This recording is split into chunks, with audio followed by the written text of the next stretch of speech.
साथियों, जय हिंद, राम राम, नमस्ते, सत श्री अकाल, आदाब। एक तराना गाया जाता था कि सारे जहां से अच्छा हिंदुस्तान हमारा, हम बुलबुले हैं इसके, ये गुलसिता हमारा। जंगे आजादी के दौरान आज बोला जाता है जय पहाड़, जय पहाड़ी, जय हरियाणा, जय हरियाणवी, जय पंजाब, जय पंजाबियत, जय महाराष्ट्र वगैरह।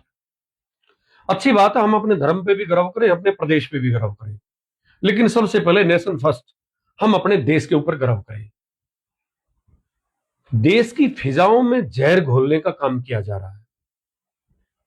अभी चार धाम यात्रा चली हुई है, हेमकुंड साहब की भी यात्रा चली हुई है, और जिस तरीके से यह प्रकरण हुआ वो बिल्कुल भी गलत है, वो सही नहीं है। 25 जून की कॉल की सिख जत्थेबंदियों ने, और सिख जत्थेदारों का यह फरमान हुआ कि हम शांति से बैठ के बात करेंगे और हम अपने पवित्र तीर्थ स्थल की यात्रा करेंगे। लेकिन लोगों की तरफ से चैलेंज किया गया, हमारे कुछ पहाड़ के भाइयों की तरफ से। कोई नेगी हमारे भाई उत्तराखंड क्रांति दल के सदस्य है कि हम तुम्हारा इंतजार कर रहे हैं। इधर से भी कहा गया कि हम आएंगे, तुम्हारा ये करेंगे। एक एक सिख निहंग जो गुरुद्वारे पे चढ़ के और पूरे गढ़वाली समाज को गाली दे रहा है, ये कोई अच्छी बात नहीं है, ये बहुत गलत है। हम देश को कमजोर कर रहे हैं इस तरह की वाहियात और बेहुदा भाषा बोल के। और साहब याद रखना, अच्छा हुआ ये कि जत्थेदारों के और प्रशासन की बात हुई, खबर ये आई कि जत्थों ने वापस पंजाब का रुख कर लिया है। ये बहुत स्वागत योग्य कदम है। परंतु जहां भीड़ इकट्ठी होती है, वहां उस भीड़ में असामाजिक लोग आ जाते हैं, दोनों तरफ से। किसान आंदोलन में भी देखा, एक आध वाहियात व्यक्ति ने खालिस्तान का झंडा लहराया वहां पे। और उधर भी अब पहाड़ के साथियों के, मुझे लगता कि वहां भी कुछ ऐसे लोग घुस गए हैं जिन्होंने केदारनाथ जो त्रासदी हुई, वहां लाशों के गहने तक चुरा लिए। वो लोग, उनसे क्या उम्मीद करोगे? वो देश का भला सोचेंगे? इंसानियत का, मानवता का, भाईचारे का भला सोचेंगे? नहीं सोच सकते किसी भी कीमत पे। तो ये चैलेंज करना कि तुम 25 जून को आओ, हम तुम्हारा इंतजार कर रहे हैं, तुम कहां चले गए? भाई, आपसे पासपोर्ट पे मोहर लगवा के नहीं आएंगे, पंजाब के लोग आएंगे तो उनका अधिकार है। तुम्हारा भी पंजाब में जाने का अधिकार है। अब जाइए ना दरबार साहब में, शान से दुर्गाना मंदिर जाइए, कौन मना कर रहा भाई? आप भारतीय हैं, आपका हक है। परंतु पंजाब के लोगों का भी, सभी का हक है। इस देवभूमि को दानव भूमि आप भी मत बनाइए। और इसका मुख्य कारण जो रहा है, इसका मूल कारण यह है कि लोकल के नाम पे कुछ वहां भाई पुलिस और प्रशासन का काम भी अपने हाथ में लिए हुए हैं। कहां पार्किंग होगी, कितने रेट होंगे, क्या होगा, ये गुंडागर्दी, माफ करना, ये धामी सरकार का फेलियर है। वहां के शासन प्रशासन की गलती है ये। किसी भी व्यक्ति को, अगर मैं दूसरे प्रदेश से जाके वहां की शांति भंग करता हूं, तो मेरे खिलाफ मुकदमा दर्ज करना वहां की पुलिस का काम है, वहां के प्रशासन का है। वहां दुकानदारों का काम नहीं एक भीड़ घेर के मुझे मारने लग जाए। तो सेल्फ डिफेंस में मैं क्या करूंगा? अपना बचाव तो हर व्यक्ति करता है। तो इस प्रकार के जो वहां गिरोहबंदी है, और इसका एक मूल कारण, जो लड़ाई का, जो नफरत का एक कारण है, वो मुझे लगता है कि कहीं ना कहीं ये लंगर प्रथा भी है। अब भाई आज से नहीं है, गुरु गोविंद सिंह महाराज के समय से है। वह लंगर में ये नहीं पूछा जाता, कोई आइडेंटिटी कार्ड नहीं देखा जाता, तो किस देश से हो, किस धर्म से हो, किस मजहब से हो, किस जाति से हो। वहां गुरु घर में जाओगे तो सबको प्रसादा मिलेगा, स्वाभाविक है, नियम है।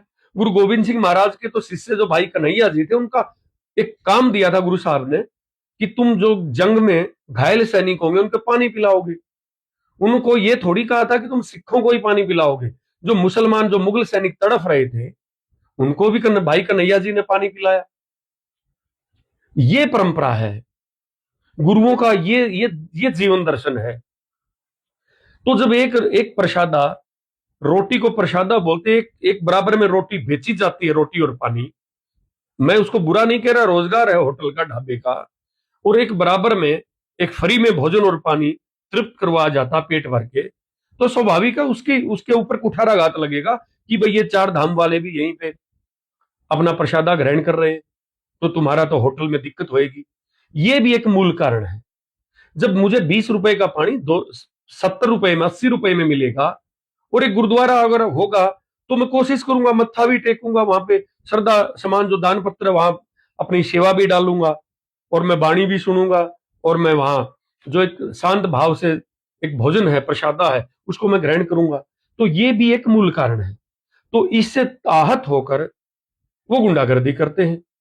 फिर बोला जाता कि भाई आप यहां कृपाण लेके नहीं आ सकते, लंगर भी और ये बाणा भी और ये कृपाण भी। जैसे सनातन धर्म में भगवा है, त्याग और तपस्या का प्रतीक है।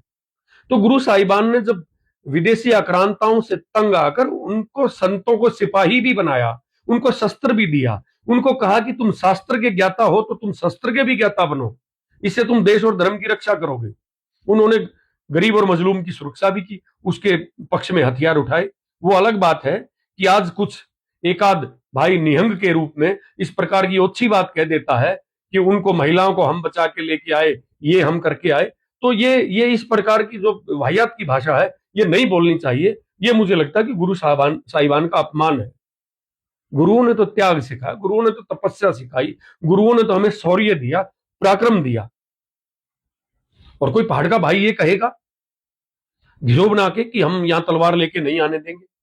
भाई धार्मिक चिन्ह है, आर्टिकल 25 इजाजत देता है इस बात की। आप कैसे रोक सकते हो? लंगर को आप कैसे रोक सकते हो? लड़ाई अच्छी नहीं है, किसी भी चीज का कोई समाधान नहीं है। आप ऐसा मत करिए, क्योंकि लड़ाई तबाही लेकर आती है, लड़ाई सन्नाटा लेकर आती है, लड़ाई कत्लो गार्द लेकर आती है, और लड़ाई के बाद कुछ नहीं बचता। गिरफ्तारियां, जेल, किसी का कोई यतीम हो जाना, कोई बेवा हो जानी। लड़ाई किसी समस्या का समाधान नहीं है। और मजहब के नाम पे हम लड़ाई करें, चार धाम और हेमकुंड साहिब की पवित्र यात्रा के दौरान हम लड़ाई करें, पहाड़ के भाइयों को भी ये समझना चाहिए। बोलते थे कि पहाड़ का पानी और पहाड़ की जवानी कभी पहाड़ के काम नहीं आती। तो मुख्य रूप से ये भी एक अहम बात है। जब चार धाम की यात्रा हो या अन्य कोई तीर्थ स्थल हो या कोई पर्यटक स्थल के रूप में हिमाचल और उत्तराखंड उभरा है, ये हमारे लिए, सबके लिए गौरव और फख्र की बात है कि विदेशों में हमारे देश का पैसा जाता था, आज हम अपने देश में जा रहे हैं, अपने भाइयों के वो काम आ रहा है, वो पैसा, हमारा देश का पैसा हमारे देश में सर्कुलेट हो रहा है। ये तो हमारे लिए फख्र की बात है। लेकिन ऐसी गिरोहबंदी करके और पुलिस और प्रशासन का काम भी खुद ही कर लेना, तो धामी जी को भी इस पे थोड़ा देखना चाहिए। वो मुख्यमंत्री हैं, वो बेशक कृपा पात्र हो कि बिना चुनाव जीते उनको चीफ मिनिस्टर बनाया गया, तो कोई काबिलियत सोच के उनकी पार्टी ने उनको सीएम बनाया होगा। तो इस प्रकार का जो शासन और प्रशासन का काम है वो कोई व्यक्ति हाथ में ना ले। अगर कोई बाहर का व्यक्ति जाके वहां शांति भंग करता है, कोई वायलेंस करता है, तो उसके खिलाफ प्रशासन है, कानून है। किसने अधिकार दे दिया कि 10 लोग इकट्ठे होकर उसकी पगड़ी को उतारेंगे, उसको डंडे मारेंगे, उसको लठ मारेंगे? बहुत गलत बात है। और यह भी अधिकार नहीं दिया किसी को कि गुरु साहिबान का बाणा धारण करके किसी किसी कौम को और किसी पूरी मजहब को गाली देना, ये ठीक नहीं है। बदलाव चाहिए दोनों तरफ से। हम मिलकर इस देश को मजबूत और सुदृढ़ बनाएं। वो किसी शायर ने कहा है कि गंगा की कसम, जमुना की कसम, ये ताना बाना बदलेगा और रावी की रवानी बदलेगी, सतलुज का महाना बदलेगा, कुछ तुम बदलो कुछ हम बदले, फिर पूरा जमाना बदलेगा। इस प्रकार के असामाजिक तत्व किसी भी तंजीम में शामिल हो जाते हैं तो उनसे हमें सावधान रहने की जरूरत है। और जो पुलिस प्रशासन के साथ बैठ के हमारी निहंग जत्थेबंदियों ने एक जो ये इस पे विराम लगाया है, संघर्ष पे, झगड़े पे, वो बहुत ही स्वागत योग्य कदम है। आइए हम सब मिलके इस देश को, इस देश की खूबसूरती को मजबूत करें। जय हिंद, जय भारत।